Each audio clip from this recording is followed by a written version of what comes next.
सो इस इंडिया का सबसे बड़ा स्टार्टअप इंडिया के स्टॉक एक्सचेंज पर लिस्ट होने जा रहा है, जिसका नाम है जोमेटो। हो सकता है कि बाकी स्टार्टअप भी जोमेटो की तरह ही स्टॉक एक्सचेंज पर लिस्ट होने के लिए आए, परंतु इस रिवोल्यूशन की शुरुआत एक जोमेटो कर रहा है। इंडिया में काफ़ी ज़्यादा स्टार्टअप्स है जो बहुत ही सक्सेसफुली रन कर रहे हैं इंडिया के अंदर, उनमें से एक है जोमेटो। सो गाइस जोमेटो का आईपीओ आ रहा है। अगर जोमेटो का आईपीओ सक्सेसफुली गुड साबित होता है इंडियन स्टॉक एक्सचेंज पर, तो बाकी आईपीओ भी लाइन में लगे हुए हैं, जैसे कि delivery, Nykaa, MobiKwik, Paytm mall, ये सारे स्टार्टअप्स लाइन में लगे हुए हैं गाइस। लेकिन इस रिवोल्यूशन की शुरुआत जोमेटो कर रहा है।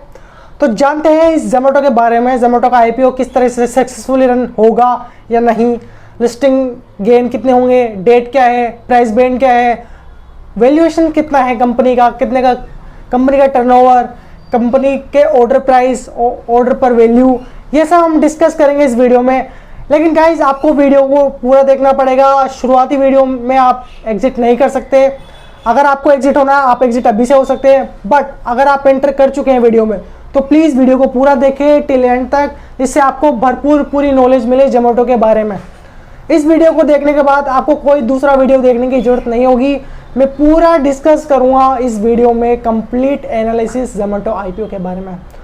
सो गाइस चैनल पे नया है तो प्लीज़ चैनल को सब्सक्राइब करें, लाइक बटन को प्रेस करें और बेल आइकन को दबाना ना भूलें, जिससे हमारी आई हुई वीडियोस की नोटिफिकेशन आप तक जरूर पहुंच सके। So let's begin start. So guys Zomato से पहले मैं आपको एक स्टार्टअप के बारे में बताऊंगा जो आज से 10 साल पहले स्टॉक एक्सचेंज पर लिस्ट हुआ था। अपने इंडिया में नहीं, न्यूयॉर्क स्टॉक एक्सचेंज पर लिस्ट हुआ था आज से करीब 10 साल पहले। लिस्ट हुआ, लिस्ट होने के बाद शेयर ने 17% का लिस्टिंग गेन दिया एंड उसके बाद उसने खास रिटर्न नहीं दिया इन्वेस्टर्स को लॉन्ग टर्म के अंदर, जिसका नाम है मेक माई ट्रिप। मेक माई ट्रिप बहुत ही शानदार कंपनी है, बट शानदार हम कैसे कहेंगे जब कंपनी प्रॉफिट में ही नहीं है। तो कंपनी अब तक प्रॉफिट में नहीं है, कंपनी लॉस में आई है। इन्वेस्टर ने सोचा कि कंपनी आगे जाके प्रॉफिट में आ जाएगी। इन्वेस्टर्स ने इन्वेस्ट किया, 10 साल इन्वेस्ट करके रखा, लेकिन उनको लॉन्ग टर्म में कोई प्रॉफिट नहीं मिला। ये मैंने एक डाउन साइड का एग्जांपल बताया जो कंपनी लॉस मेकिंग है, जो प्रॉफिट मेकिंग होने जा रही थी बट हो नहीं पाई, तो उनको यहाँ पे इन्वेस्टर्स को ज़्यादा फायदा नहीं मिला। वैसे ही मैं एक और एग्जांपल आपको देना चाहूँगा, पॉजिटिव एग्जांपल, जिसका नाम है मेतलियान। मेतलियान चाइना का एक fastest online food delivery app है। और दोस्तों जब ये आज से 2 साल पहले स्टॉक एक्सचेंज पर लिस्ट हुआ चाइना के, आईपीओ ने 5% लिस्टिंग गेन दिया। लेकिन उसके बाद जो हुआ दोस्तों, मेतलियान के शेयर ने बहुत ही शानदार रिटर्न दिए इन्वेस्टर्स को बना के, आप चार्ट पे देख सकते हैं। मात्र लिस्टिंग गेन तो 5% का था, लेकिन लॉन्ग टर्म में बहुत अच्छा प्रॉफिट मेतलियान ने बना के दिया। उस टाइम पे मेतलियान लॉस में था, अभी भी लॉस में है, प्रॉफिट में नहीं है। लेकिन ऐसा क्या हुआ कि इन्वेस्टर्स को उस लॉस का भी फायदा मिला। मैं आपको बताऊं, मेतलियान के रेवेन्यू में बहुत अच्छी बढ़ोतरी हुई। मेतलियान का जहां तक रेवेन्यू 10,000 करोड़ था, वहीं एग्जांपल दे रहा हूं, 10,000 करोड़ से बढ़ के 20x हो चुका है, 20 गुना रेवेन्यू बढ़ चुका है। तो ये फ़ायदा मिला मेतलियान के शेयर्स को। तो आइए डिस्कस करते हैं जोमेटो के बारे में। तो जोमेटो की शुरुआत पंकज चड्ढा और दीपेंद्र गोयल ने की थी 2008 के अंदर। बेसिकली हुआ क्या था कि दोनों एक साथ वर्क करते थे किसी कंपनी के अंदर। ये रेस्टोरेंट में गए तो वहाँ पे इन्होंने देखा कि रेस्टोरेंट में काफ़ी ज़्यादा लंबी लाइनें थी, डिनर पे उनको वेट करना पड़ा और मेन्यू भी उनको समझ में नहीं आया। तो उन्होंने यहीं से एक ऐप की शुरुआत की जिसका नाम था फूडी बॉय।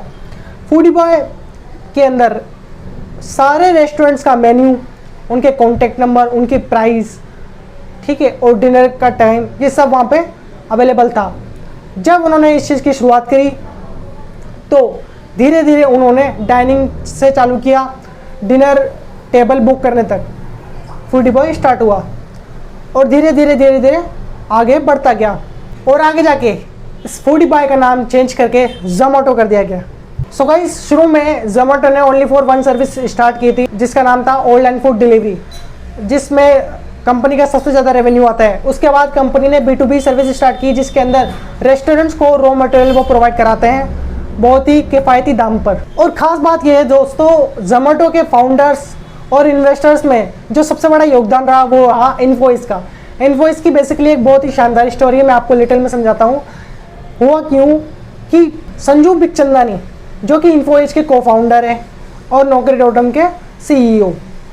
तो हुआ यूँ कि संजू बिखचंदानी ने फूडी बॉय एप्लीकेशन यूज़ की, उनको वो एप्लीकेशन काफ़ी ज़्यादा पसंद आई। उन्होंने सर्च किया कि फूडी बॉय डोमेन किसके नाम से है, तो वो दीपेंद्र गोयल के नाम से था। उन्होंने दीपेंद्र गोयल से कांटेक्ट किया और उनको बताया कि मैं आपकी कंपनी में इंटरेस्ट हूँ इन्वेस्टमेंट करने के लिए, अगर आपको इन्वेस्टमेंट की जरूरत हो तो प्लीज़ सबसे पहले आप हमारी कंपनी के पास आइएगा। और इसकी शुरुआत हो गई। दीपेंद्र गोयल उनकी टीम 3 से 4 दिन के अंदर उनसे कॉन्टैक्ट में आई और उन्होंने डील फाइनलाइज की, और देखते ही देखते वो डील बनी $1 मिलियन की। और तब ये बात है 2010 की, तो 2010 में $1 मिलियन करीब 4.5 करोड़ रुपए के आसपास थे, लेकिन आज वो 4.5 करोड़ की वैल्यू $1 बिलियन में कन्वर्ट हो चुकी है। दोस्तों लॉन्ग टर्म में इन्फोसिस को सबसे बड़ा फायदा जोमेटो से मिला, $1 मिलियन को $1 बिलियन में कन्वर्ट किया। सो गाइस, जोमेटो को आईपीओ को अप्लाई करने से पहले हमें ये जानना जरूरी है कि कंपनी कितना प्रॉफिट अर्न करती है, कितना लॉस अर्न करती है, कितने पर ऑर्डर वैल्यू उसकी है। सो गाइस, मैं आपको बता दूं, इन सबको जानने के लिए आपको चलना पड़ेगा मेरी स्क्रीन पर। तो चलिए शुरू करते हैं। ईयर ऑफ 2019-20 में एवरेज पर ऑर्डर की वैल्यू 264 रुपीज़ थी। ये तो पर ऑर्डर की वैल्यू, बट पर ऑर्डर पर प्रॉफिट कितना कमाया जोमेटो ने, ये जानना बहुत इंपॉर्टेंट है।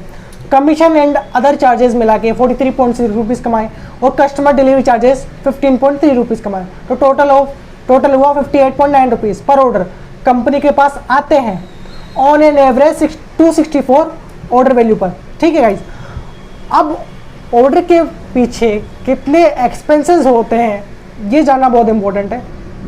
जानते हैं, delivery cost 52 rupees, discount company देती है 21.7 रुपीज़, अदर कॉस्ट होती है 15.7 रुपीज़, तो टोटल होता है 89.4 रुपीज़।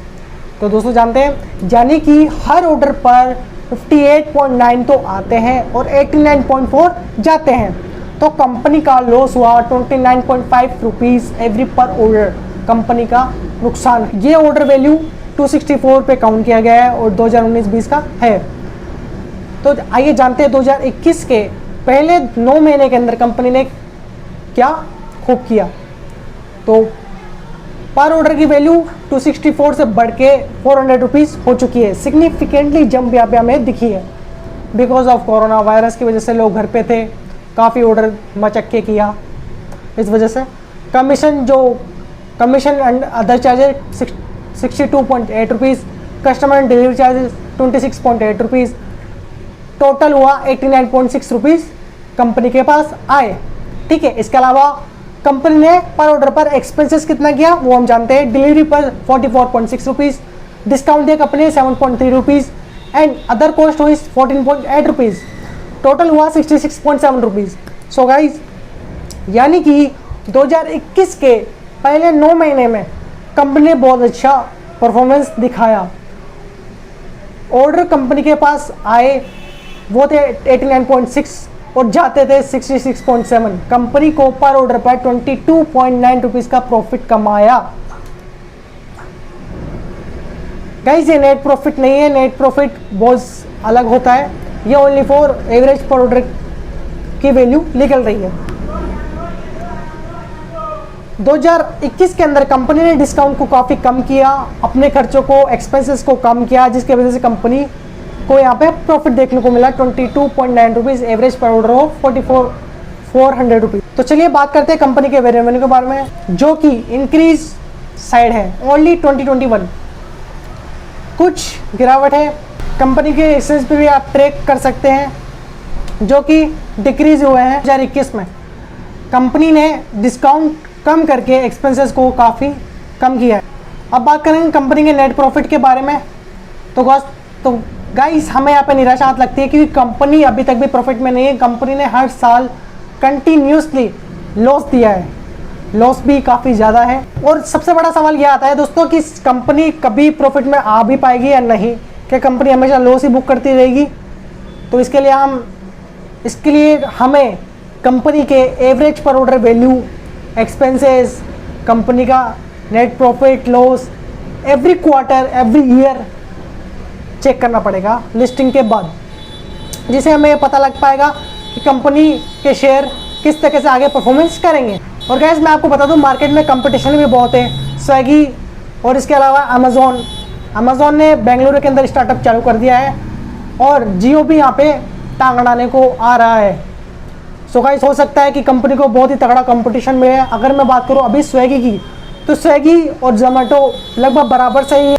जहाँ तक हम बात करें स्विगी और जोमेटो के कंपटीशन के बारे में, तो दोनों के पास सेम कस्टमर है, सेम रेस्टोरेंट्स है, लगभग बराबर से ही है।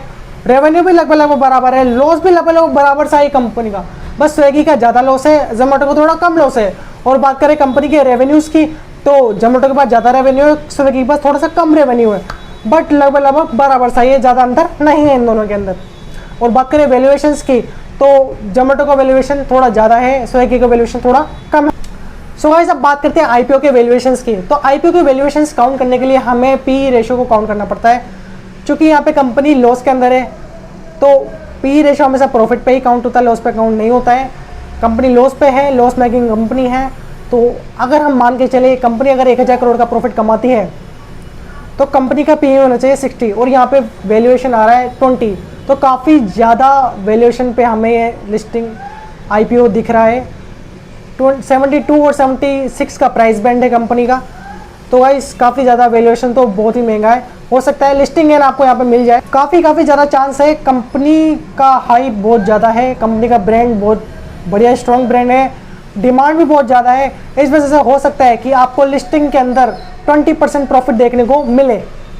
बट गाइज आगे की क्या रणनीति होगी, आगे किस तरीके से शेयर प्रॉफिट आपको देगा या नहीं देगा, ये सब डिपेंड करता है कंपनी के प्रॉफिट्स पे, कंपनी के रेशियोज़ पे, और कंपनी कितना ज़्यादा ग्रो करती है, मार्केट कैपिटलाइजेशन बढ़ता है कि नहीं बढ़ता, ये सब डिपेंड करता है आगे जाके। तो सो गाइज अगर आप मन बना रहे हैं कंपनी में आईपीओ को अप्लाई करने के लिए, तो मेरी यहाँ पे राय है कि आप अप्लाई कर सकते हैं। हो सकता है कि आपको आईपीओ अलॉटमेंट ना मिले, क्योंकि काफ़ी ज़्यादा स्ट्रॉन्ग आवेदन यहाँ पे आने के चांस पूरे हैं। कंपनी ओवर सब्सक्राइब होगी, 100% होगी, तो आप हर एक फैमिली मेम्बर के नाम से एक आईपीओ अप्लाई कर सकते हैं, जिससे पूरे चांस बढ़ सकते हैं आपको आईपीओ मिलने के, और आप 20% वहाँ पे प्रॉफिट अर्न कर सकते हैं। आईपीओ की कुछ डेट मैं आपको बता देता हूँ। 14 जुलाई को आईपीओ स्टार्ट होने वाला है, 3 दिन इशू ओपन रहेगा, उसके बाद क्लोज कर दिया जाएगा।